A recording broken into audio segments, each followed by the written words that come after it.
Shalom jemaat Tuhan yang dikasihi Tuhan, pasukan Tuhan terdahsyat yang berada di segala tempat, di segala waktu yang hari ini hadir, maupun yang melihat tayangan video ini atau tayangan langsung atau tayangan video tentang penyampaian firman pada pagi ini. Saya berdoa sepanjang malam kemarin, 2-3 hari yang lalu, menanyakan Tuhan apa yang aku harus sampaikan kepada jemaat yang hari ini ikut ibadah. Dan saya dibawa Tuhan seperti flashback ke kehidupan saya terdahulu. Saya adalah seorang guru, dan gurunya guru playgroup, guru TK yang siswanya ya playgroup TK. Dan saya seperti dibawa ke suatu masa yang saya lihat bagaimana anak-anak itu nyembah, memuji, berdoa dengan tulus. Dan saya tanya Tuhan, maksudmu apa Tuhan Roh Kudus dengan tayangan video dalam pikiran dan dalam lintasan saya ini? Tuhan katakan, ceritakan tentang anak-anak. Wih, udah cukup lama saya kira. Saya udah tahun 1995 terlibat dalam pelayanan sekolah. Tapi secara sekolah minggu tahun 94, tapi 95 sudah terlibat dalam sebuah sekolah sampai tahun 2001. Jadi cukup lama, tapi bayangan-bayangan yang saya lihat kemarin itu sepertinya masih segar. Dalam ingatan saya bagaimana anak murid playgroup kami berdoa, angkat tangan, tutup mata. Ku di tanganmu, ku di hatimu. Itu wajahnya innocent, wajahnya tulus banget mengangkat tangan di hadapan Tuhan. Dan saya diperlihatkan Tuhan tentang anak-anak yang pernah saya layani. Dia berdoa tentang papanya supaya sembuh, papanya yang sakit, opungnya yang sakit sembuh. Dan puji Tuhan, besok harinya saya dengar kabar bahwa opungnya sembuh dan ayahnya juga sembuh. Jadi saya seperti di flashback oleh Roh Kudus melihat segala kejadian yang pernah saya alami bersama istri saya melayani sebuah sekolah minggu dan melayani sebuah sekolah playgroup TK. Puji Tuhan, akhirnya saya diingatkan Tuhan dan saya menggali firman Tuhan. Saya berdoa apa yang hari ini saya paparkan, saya berdoa teman-teman jemaat di tempat ini maupun yang melihat video ini diberkati. Dan melihat sebuah rahasia ilahi. Dan ini jarang sekali diekspos karena tidak terlalu sering dilihat oleh gereja pada umumnya. Dan mungkin ya jemaatnya kurang memperhatikan atau hamba Tuhannya kurang memahami akan materi firman Tuhan yang diceritakan Yesus. Puji Tuhan, siapkan hatimu, ya. Beritahukan kanan kirinya, siap ya. Oke, Matius pasal 18. Matius pasal 18.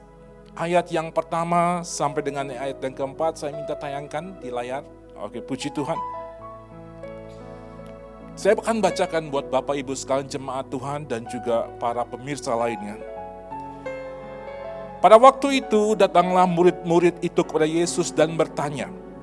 Yang bertanya murid kepada gurunya, kepada Yesus. Pertanyaannya ialah, siapakah yang terbesar dalam kerajaan surga? Ini sangat exactly dan sangat krusial bagi seorang murid atau bagi murid Yesus, dan ini sangat krusial di masa itu. Maka Yesus memanggil seorang anak kecil dan menempatkan di tengah-tengah mereka, lalu berkata, aku berkata kepadamu, sesungguhnya jika kamu tidak bertobat dan menjadi seperti anak kecil ini, kamu tidak akan masuk ke dalam kerajaan surga. Sedangkan barang siapa merendahkan diri dan menjadi seperti anak kecil ini, dialah yang terbesar dalam kerajaan surga. Saya coba menafsirkan dengan bebas, kurang lebih seperti ini.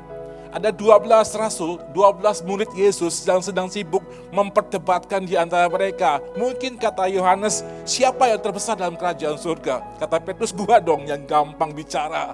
Kata Yohanes, enggak lah, gua yang dekat dengan hati Tuhan. Kata yang lainnya, enggak, gua yang sangat rajin. Kata Yesus, enggak, aku yang paling pandai menyimpan uang. Ya, 12 murid Yesus sedang sibuk mempertanyakan, siapa ya nanti yang terbesar dalam kerajaan surga? Jangan-jangan gua. Dan semua pertentangan dan perdebatan ini saya tafsirkan secara lihat, jangan ditafsirkan ini adalah dalam Alkitab. Cuma saya gambarkan kurang lebih supaya gampang dimengerti oleh jemaat, kurang lebih seperti ini. Ke-12 murid Yesus bawa pertanyaan ini ke Yesus. Mereka tanya, Guru atau Yesus, siapakah yang terbesar dalam kerajaan surga? Bayang-bayang Petrus, Yesus akan tunjuk gua nih. Seperti Petrus, dia terbesar dalam kerajaan surga. Atau Yohanes, enggak, pasti Yesus akan tunjuk saya sebagai yang terbesar dalam kerajaan surga. Anehnya, Yesus tidak menunjuk di antara 12 muridnya. Anehnya, Yesus memanggil atau menggendong, menempatkan seorang anak kecil di tengah-tengah para rasul atau para murid Yesus. Kata Yesus, aku berkata kepadamu, sesungguhnya jika kamu tidak bertobat dan menjadi seperti anak kecil ini, kamu tidak akan masuk dalam kerajaan surga. Sedangkan barang siapa merendahkan diri dan menjadi seperti anak kecil ini, dia yang terbesar dalam kerajaan surga. Dua alasan yang dikatakan oleh Yesus, jika engkau mau masuk surga, ada kata jadi seperti anak kecil. Yang kedua, jika engkau ingin jadi yang terbesar dalam kerajaan surga, jadi seperti anak kecil. Ya, teruskan, mari saya berkhotbah, mungkin layar terus tampilkan saja. Jadi untuk masuk surga, bertobat. Sudahkah Bapak Ibu bertobat, jemaat Tuhan, para pemirsa bertobat? Puji Tuhan kalau sudah. Yang kedua, untuk masuk surga, jadi seperti anak kecil. Kemudian, yang mau jadi terbesar dalam kerajaan surga, di Alkitab, di ayat yang Matius 18 ini, merendahkan diri. Dan yang kedua, jadi seperti anak kecil. Timbul pertanyaan, kenapa anak kecil? Mengapa anak kecil? Mengapa Yesus menempatkan anak kecil sebagai yang mau yang terbesar? Kalau engkau ingin jadi terbesar dalam kerajaan surga, jadi seperti anak kecil. Kalau engkau ingin masuk surga, jadi seperti anak kecil. Semua kita pasti kita ngalami. Ya, pasti sebelum Pak, jangan tayangan dulu. Setiap kita pasti pernah menjadi anak kecil. Tidak mungkin kita langsung besar begini ya, pasti mengalami anak kecil. Atau kalau ada lupa, mungkin kita bisa melihat anak-anak kita. Anak-anak kecil di antara kita, anak kita mungkin keponakan kita, atau mungkin murid kita yang kita ajar, atau orang-orang dekat anak yang kita temui sebagai anak kecil. Jadi hari ini saya ingin jemaat dan pemirsa sekalian belajar dari anak kecil. Siapa yang rindu menjadi yang terbesar dalam kerajaan surga? Amin. Jadi seperti anak kecil. Ya, kan endingnya nih kekristenan kita berakhir di surga, amin. Ya, kita nggak mungkin berpikiran ke neraka, tidak. Kita berakhiran atau nanti kita akan hidup di surga. Persoalan kita yang terbesar atau yang terkecil, disinilah waktunya kita mempersiapkan diri kita menjadi yang terbesar dalam kerajaan surga. Dan siapa yang rindu menjadi yang terbesar, mari belajar dari anak kecil. Siap? Oke, kita mulai. Anak kecil itu, kita lihat ya, mengapa anak kecil menjadi yang terbesar dalam kerajaan surga? Kita perhatikan. Anak kecil tidak suka bohong. Kebalikannya, kita suka menutupi kebenaran dengan dalih dan segala macam. Anak kecil nggak bohong. Kalau doa tulus, tidak ada tujuan dan maksud lain. Kalau menyampaikan pesan tulus, tidak ada maksud dan tujuan lain. Anak kecil tidak bohong. Saya pernah ngomong pada anak kecil di playgroup yang saya kelola bersama istri waktu itu. Saya tanya dan bicara tentang keadaan rumah. Dengan sangat tulusnya dia menceritakan apa adanya.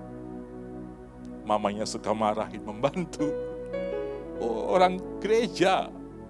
Ya, pengkhotbah. Oh ya, kaget saya. Ternyata kepandaian khotbah dibawa ke rumah untuk ngomong dengan keras kepada pembantu. Dengan tulus dia cerita tanpa merasa bersalah. Dia mengatakan, mamaku suka marahin mbak di rumah. Suka kata-katain mbak.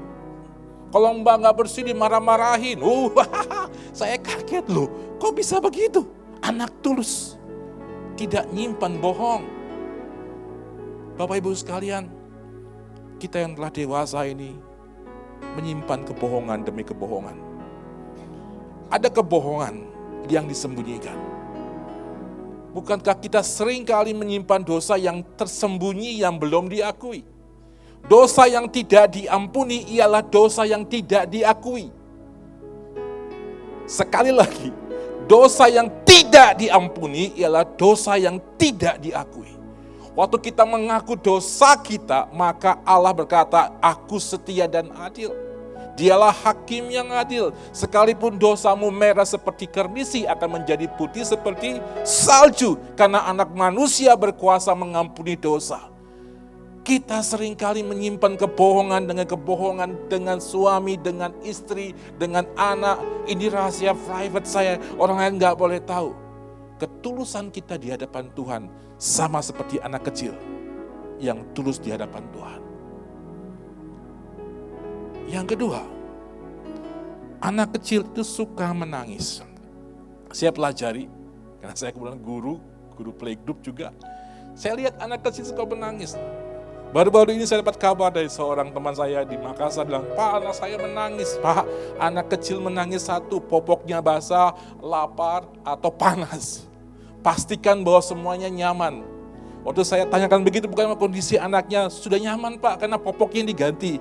Minum susu terus menerus, Pak, kenyang banget. Iya, anak kecil kalau lapar nangis, kalau panas juga nangis, kalau popoknya basah juga nangis. Oh iya, ini Pak Sutri baru menikah dan punya anak, jadi agak sedikit rempong, bentar-bentar kirim SMS, kirim WA, nanya bagaimana menangani tentang anak begini begitu. Dan saya cukup lama dan lupa kali saya tanya sama istri saya, "Bagaimana sih? Beritahukan aja, popoknya mungkin basah." Ya, susunya mungkin belum ada, anak dikasih susu anteng. AC, kalau pakai AC puji Tuhan. Coba Pak, setelkan lagu-lagu rohani supaya sejak kecil anak ini mendengarkan puji-pujian. Waktu saya beritahukan beberapa tips menjadi orang tua yang anaknya menangis, dia rajin menyiapkan itu dan tidak ada kabar SMS atau WA tentang kondisi anaknya. Puji Tuhan. Artinya anak-anak itu begitu sangat dekat dengan kita dan kita tahu. Tetapi kita orang dewasa menyimpan tangis kita dan tidak suka menangis. Bapak Ibu sekalian, kapan terakhir engkau menangis di hadapan Tuhan dan dari hadirat Tuhan? Kapan engkau menangisi orang yang kau cintai yang belum bertobat? Kapan engkau menangisi bangsamu? Kapan engkau menangisi mertuamu, suamimu, anakmu? Kapan terakhir engkau mengatakan pada Tuhan, "Aku sayang kau Tuhan." Saya kalau ada lagu, "I love you Lord, I love you Lord." Itu air mata gak bisa tahan nangis. Kenapa? Rasa cinta saya terhadap Tuhan membuat air mata tidak tahan. Kalau bro Pak Luki angkat pujian tentang penyembahan Bapak, saya sangat menikmati. Kenapa? Itulah hadirat Bapak bicara kepada setiap kita. Kita kehilangan figur Bapak. Ini untuk menangis susah. Apalagi ada satu istilah sehari-hari. Anak laki-laki tidak boleh menangis. Kalau nangis artinya lemah. Tidak boleh anak laki-laki menangis. Seringkali kita membatasi diri kita. Hingga akhirnya waktu kita dekat hadirat Tuhan, hati kita sudah beku untuk menangis di hadapan Tuhan. Katanya anak laki-laki jangan menangis. Tidak boleh menangis, harus tough. Hubungan Bapak yang kita sedang bicarakan ini hubungan antara seorang Bapak dengan anaknya karena kasih. Kalau Bapak Ibu sudah mulai jarang menangis di hadapan Tuhan, perhatikan, mungkin kasihmu sudah mulai dingin. Mungkin kasihmu sudah mulai beku. Mungkin banyak hal yang membuat pikiranmu untuk bicara kepada Tuhan tulus tidak bisa lagi. Karena kebekuan di hatimu membuat engkau tidak begitu mencintai. Saya melihat sebuah YouTube tentang anak yang terpisah sama papanya karena papanya bertugas di bangsa lain sebagai seorang tentara. Waktu anak itu melihat papanya pulang, saya lihat ekspresi seorang anak memeluk papanya dengan air mata. Kenapa? Kangen. Yang kedua, karena cinta. Karena kasih antara seorang bapa dengan anak. Kapan kau menangis dan kangen Tuhan Yesusmu? Kapan terakhir engkau menikmati belayan Tuhan dan engkau tidak menikmati lagi? Bapak Ibu sekalian, biarkanlah firman yang hari ini kita pelajari dan belajar dari anak kecil membuka semua kedok yang membuat engkau tidak kenal siapa Bapamu. Biarkan firman hari ini mengguliti dirimu. Dan biarkanlah firman ini mengembalikan kembali cintamu terhadap Bapa yang engkau kasihi. Seringkali Bapa dunia menutupi semua gambar Bapa yang salah dalam diri kita. Saya ini anak laki-laki, mestinya jadi bungsu, tapi tiba-tiba lahir lagi anak laki-laki di bawah saya. Ya, setelah laki-laki yang pertama, perempuan, laki-laki. Wah, bayangkan, dari 6 anak, saya anak yang kelima laki-laki. Betapa sangat sayangnya semua orang, termasuk ayah, ibu saya, kakak saya. Saya diperlakukan sangat istimewa dan dimanjakan. Ya, dengan segala gelar sebagai anak bungsu laki-laki. Tiba-tiba 3 tahun ke depan lahir adik saya laki-laki. Maka perhatian semua orang berpindah kepada adik bungsu saya yang laki-laki. Saya dipisahkan. Saya menjadi orang yang tersisihkan. Kedua, ayah saya seorang tentara yang terbiasa mendisiplinkan anak-anak. Kalau bahasa dulu yang mungkin umur-umur saya ini, kalau kita tentara itu namanya lar sepatu, gesper. Itu adalah bagian kita sehari-hari. Itu kalau kita nggak disiplin, wah itu bagian kita. Saya luka dengan bapak saya. Saya luka dengan ibu saya. Saya kehilangan gambar bapak. Untuk menangis, jangan harap saya menangis. Saya akan keraskan hati saya. Bayangkan nih Bapak Ibu sekalian, untuk memalukan ayah saya atau ibu saya. Kalau ke pasar, belanja sesuatu, saya ingin sesuatu, saya akan berdiri di depan warung itu. Bukan dengan diam dan sikap sempurna, tidak, saya nangis di depan penjual makanan itu atau penjual mainan itu, agar supaya ibu saya beliin. Betapa malunya ayah ibu saya. Untuk kekerasan hati saya. Itu terbangun karena saya melihat adanya ketidakadilan dengan kehadiran adik saya. Saya menjadi orang yang sangat merepotkan orang tua saya. Saking jahatnya nih Bapak Ibu sekalian. Ibu saya mau ke pasar, saya tinggal di Tanjung Priuk. Dari jalan Enim itu menuju ke arah Pasar Koja. Nggak terlalu jauh dari rumah kami. Naik opletnya dul tuh. Dia mau ke pasar, saya anak bungsu yang disisihkan karena adik-adik saya ada. Dia mau ke pasar Koja, saya ingin ikut, tidak dikasih. Bayangin, dia naik oplet, saya mau naik. Dia turun dari oplet, bawa saya naik, saya nggak mau naik. Coba bayangin. Mobil jalan, saya lari dari belakang untuk ngejar oplet itu. Mobil berhenti, ayo naik, saya nggak mau naik. Rusak nggak diri saya? Rusak. Gambar saya tentang Bapak itu begitu. Bapak saya pelayaran, dia seorang polisi, polisi Airut. Dia selalu pergi sekian lama, dia cuma store pada mama saya lahir tahun depan, anak baru, adik baru dia belayar 3 tahun, setahun dan baru pulang lagi. Saya kehilangan figur Bapak. Jangan harap Bapak saya baik hati, murah hati. Tidak, dia sangat teliti dan sangat pelit. Semua penerimaan dan semua pengeluaran dicatat olehnya. Dan dia seorang administrator yang baik. Jangan pikir ada buat kami. Anaknya 6, sama dia semua istri 8. Kalau beli rambutan dihitung 1. 2 kilo rambutan dibagi sampai dengan habis. Jadi saya menjadi orang yang sangat keras. Jangan pikir saya menangis. Saya menangis untuk diri saya sendiri. Bapak Ibu sekalian, yang ketiga, anak kecil tidak suka menyimpan dendam. Kita dewasa. Ini saya ngomong terus terang ya, supaya Anda flashback juga. Setiap kita menyimpan dendam. Dendam dengan perlakuan, dendam dengan ketidakadilan. Tapi anak kecil nggak nyimpan dendam. Suatu saat saya jadi kepala sekolah, ada sebuah kejadian cukup unik. Ada kan sebelum sekolah dimulai, sebelum bunyi alarm bel berbunyi, maka anak-anak bermain dengan alat-alat permainan di rumah, di sekolah kami. Ya entah mobil-mobilan, entah bermain apa dan seterusnya. Ada satu kejadian yang cukup unik, sesaat menjelang bel berbunyi, ada seorang anak laki-laki anak perempuan yang sedang bermain dengan sepeda-sepedaan, tiba-tiba direbut oleh anak laki-laki. lebih besar. Anak perempuannya nggak mau. Dan yang kurang ajarnya dia anak laki-laki ini pukul anak perempuan itu. Pah! Mamanya di luar lihat. Mamanya lihat anaknya menangis, lari ke dalam kelas. Ada apa dia? Ada apa?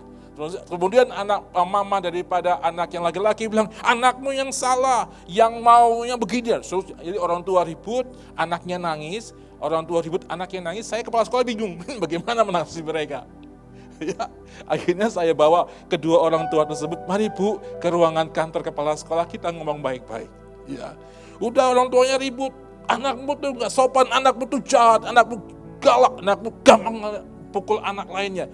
Dan saya tempatkan kedua orang tua tersebut di ruangan kepala sekolah, kita diskusi, stop, jangan ribut.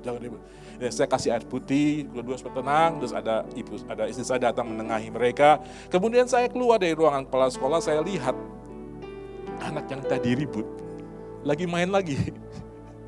Lagi bermain lagi gantian tempat duduknya. Yang perempuan diduduki itu, mainannya dia ganti dorong yang laki-laki. Mereka ketawa sama-sama. Saya panggil kedua orang tuanya, mari Bu, mari kita lihat anak kita. Lagi main lagi. Tidak ada dendam. Tidak ada kemarahan dari kedua anak itu, tertawa sama-sama waktu present worship di kelas, di ruang ibadah, mereka menyembah, mereka bermain sama-sama lagi, tidak ada dendam. Saya perlihatkan kepada ibu-ibu tersebut, lihat, anak-anak nggak nyimpan dendam. Berapa di antara kita nyimpan dendam bertahun-tahun, sampai usia 45, 47, 50 tahun, 60 tahun, dendamnya sampai disimpan. Nggak masuk surga. Saya beritahukan enggak masuk surga. Saya pernah konseling seorang yang sakit, udah seminggu, 2 minggu tidak naik operasi karena menyimpan marah. Perlu 4 jam untuk konseling supaya dia melepaskan pengampunan suaminya, atas suaminya. Baru setelah dilepaskan pengampunan baru bisa operasi. Karena tekanan gula darahnya normal kembali. Karena operasi nggak bisa kalau tidak kondisi gula darah normal. Setelah dilepaskan pengampunan, memberikan pengampunan bagi anak, bagi suaminya. Besok harinya operasi. Jadi Bapak Ibu sekalian jangan nyimpan dendam. Pasti gak masuk surga. Ini yang gak mulai putih rambutnya mungkin berlama-lama ya, masih nyimpan. Saya ingin beritahukan, bertobat. Dan menjadi seperti anak kecil. Bertobat. Ingin masuk surga, bertobat. Dan jadi seperti anak kecil itu. Jangan simpan dendam. Selanjutnya anak kecil itu sepenuhnya percaya kepada orang tuanya. Anak kecil percaya kepada orang tuanya. Pernah melihat anak kecil protes atau demonstrasi, besok makan apa besok. Pernah anak Anda protes begitu atau demonstrasi, Pak, besok makan apa sekarang. Saya gak pernah menyaksikan seorang anak yang demonstrasi mempertanyakan besok makan apa. Atau kalau Anda seorang driver, lihat anak Anda yang di-driving oleh Anda, dia nyaman di-drive oleh papanya. Dan Anda 100% percaya papanya akan membawa dia dari tempat berangkat sampai tujuan dengan selamat. Berapa di antara kita tidak percaya kepada Bapa di surga? Berapa di antara kita menganggap Tuhan Bapa kita tidak bisa mencukupi segala kebutuhan kita? Berkali-kali Yesus bahkan di perjanjian baru mengulang-ulang tentang perlindungan, penyertaan, penyediaan Tuhan dalam hidup kita. Sampai ada perikop katakan, jangan khawatir. Seperti sebuah garansi dari Bapa melalui Yesus, jangan kamu khawatir. Aku garanti kalau kamu akan dipelihara seperti burung di udara, engkau akan dikasih makan seperti burung di udara, engkau akan dihiasi begitu indah seperti bunga di taman. Jadi kekhawatiran adalah dosa di hadapan Tuhan. Seperti kita tidak percaya sepenuhnya kepada Bapa. Percaya separuh dengan percaya tidak percaya sama aja. Kalau engkau percaya, 100% percaya. Jujur aja, sejak pandemik sampai dengan hari ini, adakah engkau minta-minta untuk makan minum? Tidak. Kami saksinya. Mahanaim gak berhenti terus menyembah Tuhan dan melayani. Dan setahu saya tidak ada kekurangan, selalu ada makan, ada minum, ada pakaian, ada obat-obatan, ada banyak sanitasi yang disebarkan ke banyak orang. Kenapa? Allah kita, Allah yang menyediakan. Bapa kita, Bapa yang kaya. Jangan ragukan Tuhan. Waktu engkau ragukan ke Tuhan tentang keperkasaan dan kekuasaan Tuhan, engkau sedang mengatakan engkau gak ada, Tuhan gak ada. Kalau hari ini engkau khawatir dengan makan minum, bertobat, gak masuk surga soalnya. Ya. Kalau engkau gak bertobat, engkau gak masuk surga. Jelas kata Yesus, tidak bertobat, tidak seperti anak kecil, gak masuk surga.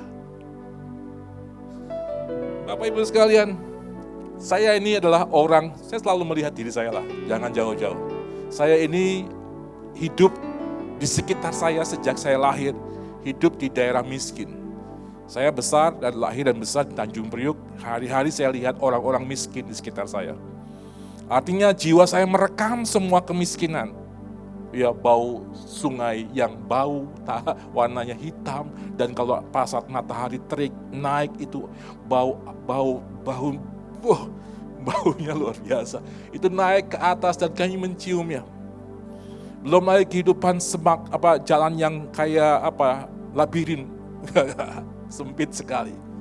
Sehari-hari saya melihat semua yang saya rekam kemiskinan. Untuk percaya Bapa sanggup membiayai hidup saya, jangan harap bisa. Saya terbiasa untuk merekam semua kemiskinan berakibat pada diri saya untuk takut miskin. Saya nggak mau kemiskinan yang saya rekam itu saya nikmati atau saya bawa terus. Akhirnya setiap kali saya terima uang, jangan harap saya kasih orang, saya simpan buat diri saya. Pas terima uang, waktu ibu saya seorang muslim, jadi kalau kita Idul Fitri terima uang. Saya terima uang dari tetangga saya, assalamualaikum, minal aidin wal faizin, mohon maaf lahir dan batin, terima uang. Saya terima uang, saya simpan uang itu sangat banyak di sini saya, di saku saya. Waktu kelimpahan uang ini saya simpan. Belum lagi saya punya nenek kan orang Tionghoa, Cina Benteng.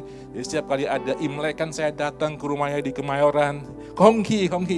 Dapat uang saya simpan lagi. Apakah saya akan pakai buat orang lain, saya kasihkan orang lain? Enggak, buat saya sendiri.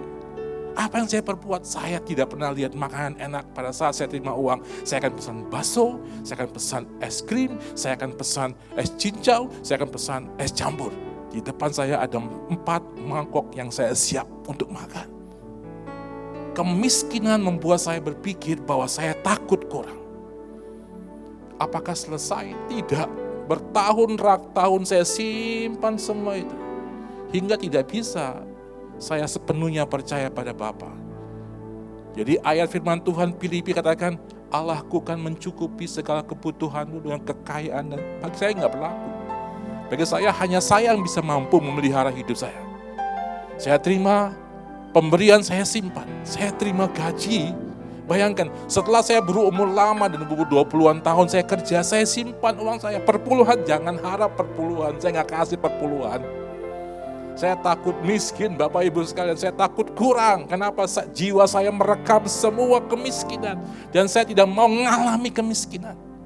Bayangin, saya menikah dengan istri saya yang terbiasa dengan memberi. Wah, kalau dia memberi sangat jauh dengan saya. Saya adalah orang yang takut kurang, dia adalah orang yang sangat memberi. Ya, tiba-tiba saya menikah dengan dia dan akibatnya gini, saya pengaruhi dia. Semua pengeluaran kita, PK kita atau gaji kita sebagai seorang kepala sekolah, guru, semua dicatat ya. Pembayaran listrik, pembayaran ini semua ditulis ya. Supaya tidak kekurangan kita. Semua penerimaan dan pengeluaran saya catat dan membuat saya orang yang takut kurang. Sudah menjelang saldo di keuangan kami mulai menipis. Wah, ini kurang, tanggal berapa sekarang nih? Ini gak cukup untuk hidup kami. Saya takut kurang. Untuk percaya 100% bahwa Allahku kan sanggup mencukupi segala kebutuhanku. Enggak berlaku. Ayah saya menjadi orang yang melatih, membuat saya menjadi orang yang takut kurang. Bapak Ibu sekalian, saya sedang membuka diri saya, supaya Bapak Ibu belajar dari saya, dari Tuhan Yesus kita. Jangan kita takut kurang. Allah kita, Allah yang kaya. Dia mempunyai semua alam semesta ini. Bahkan dia bisa menggoncangkan bumi bagian lain untuk memberkati engkau. Kekayaan bangsa-bangsa akan mengalir kepada dirimu. Kambing domba pari Bani Kedar akan menjadi bagianmu. Tapi lakukan bagianmu. Jadikan apa yang kau terima menjadi kendaraan kemenangan Tuhan.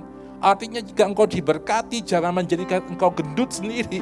Jadikan apa yang kau dapati itu sebagai kendaraan kemenangan Tuhan. Jadikan berkat yang engkau terima sebagai sarana untuk pemberitaan Injil. Karena waktu engkau diberkati, maka engkau akan diberkati terus Tuhan. Waktu engkau menjadi bendahara Allah yang baik dan benar.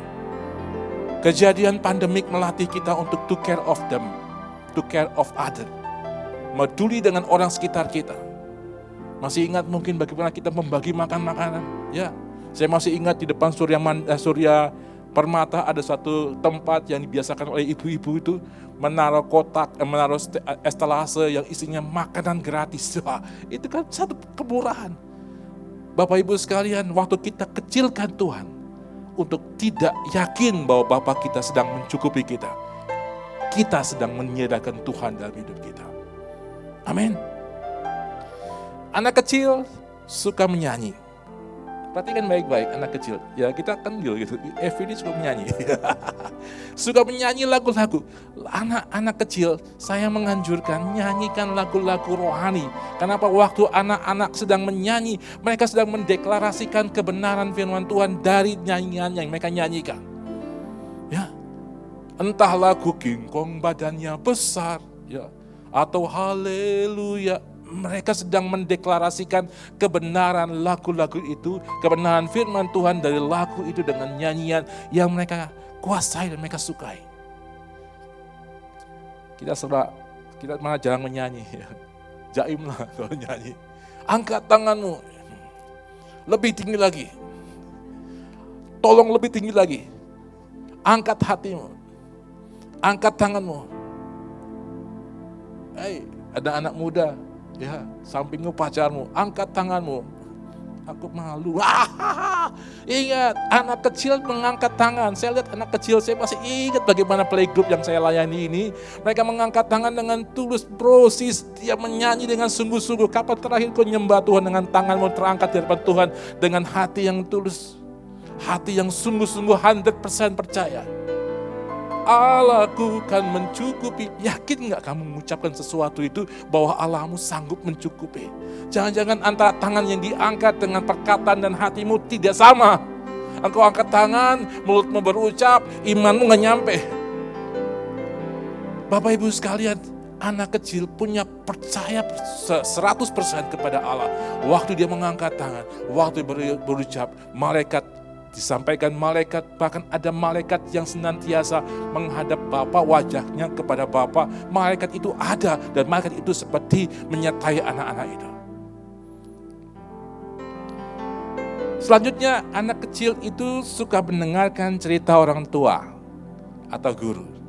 Dulu ya kita ya, kalau orang tua kita mulai bercerita, ya ibu-ibu sembari bersihin kutunya, ya, atau bercanda, ya kita sering kali duduk di antara mereka, ya orang tua kita cerita tentang negeri ini, tentang kondisi ini, kita duduk samping ibu kita, sembari mendengarkan orang-orang tua kita cerita. Artinya gini, terlepas dari ceritanya apa, tapi anak kecil suka mendengar cerita. Kalau Anda ingin anak-anak kecil atau anak-anak Anda itu tertanam firman Tuhan, cerita. Cerita tentang kebenaran firman Tuhan, tentang Daud, tentang Salomo, tentang raja-raja yang takut akan Tuhan, tentang Yesus. Cerita, karena mereka suka mendengar cerita. Dan anak kecil juga suka cerita. Ya, dan dia ceritanya dengan sangat polos. Berapa di antara kita tidak suka cerita? Lebih sering diam. Ada problem, ya dia diam. Ada sebuah cara psikologi yang mengatakan kalau engkau punya masalah, tulis pada buku diarymu. Buku itu benda mati, dia tidak berdampak. Boleh aja Anda tulis di buku diary, di blog Anda tentang kondisi dirimu. Tapi itu stuck di situ, stop di situ. Tapi waktu engkau cerita kepada yang Maha Kuasa, yang maha besar, maka ceritamu tidak berhenti di situ. Maka Allah akan menghitung sebagai imanmu. Bapak Ibu sekalian, jangan stop bercerita kepada Bapamu, kepada Bapa yang kita kenal. Mari cerita apa adanya. Kalau engkau ingin cerita dengan Tuhan, mungkin ada privilege. Saya punya anak laki-laki, ya, Anda tahulah, Samuel namanya. Dia itu tidak suka cerita di kalangan banyak orang. Dia kalau cerita sesuatu, private. Saya dengan dia, atau dia dengan mamanya. Dia gak suka ceritanya kepada orang banyak. Dan inilah gaya Samuel bercerita kepada kami. Dan kami mengenali persis bagaimana dia bercerita. Jadi kalau kami orang tua bertiga nih, jangankan kalau dia ada papanya, dia nggak ngomong kalau mamanya. Tapi kalau hanya mamanya dia ngomong. Dia butuh privasi, dia butuh kenyamanan. Setiap kita punya cara bicara dengan Tuhan. Kak Evi punya cara bicara dengan Tuhan, demikian saya juga. Dan saya kenal Bapak itu bukan Bapak yang cerewet. Saya menangkap clue-nya saja, sudah mengerti kemana arahnya Tuhan bicara. Kayak hari ini saya khotbah, saya tanya Tuhan 2-3 hari yang lalu, apa yang kau sampaikan? Dia hanya flashback ke masa lalu saya mengajar. Bicara tentang ini. Bicara tentang ini. Hari ini saya menggali semua yang saya dapati dan saya coba terjemahkan. Anak kecil suka mendengar cerita.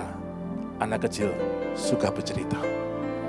Bapak Ibu sekalian yang punya anak masih kecil, berikan waktumu untuk mendengarkan cerita. Kadang-kadang ceritanya itu agak sedikit hiperbol kemana-mana, tapi tangkap pesannya, dia ingin cerita gitu ya.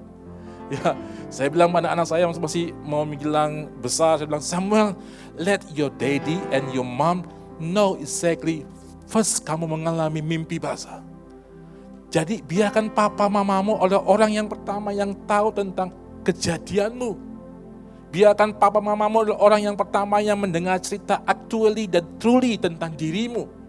Jangan engkau cerita kepada orang lain tentang keadaanmu, kepada orang lain tanpa ayah ibumu tahu. Saya bilang pada anak saya, biarkan papa dan mamamu adalah orang yang pertama mendengar cerita itu. Sekarang udah umur 22 tahun, umurnya 23 tahun, tapi tidak pernah dia simpan cerita. Kalau enggak saya, ya mamanya aja cerita. Dan itu truly banget, jujur sekali. Saya membiasakan anak saya cerita tentang apa adanya. Bapak Ibu sekalian, mari cerita kepada Bapak kita di surga.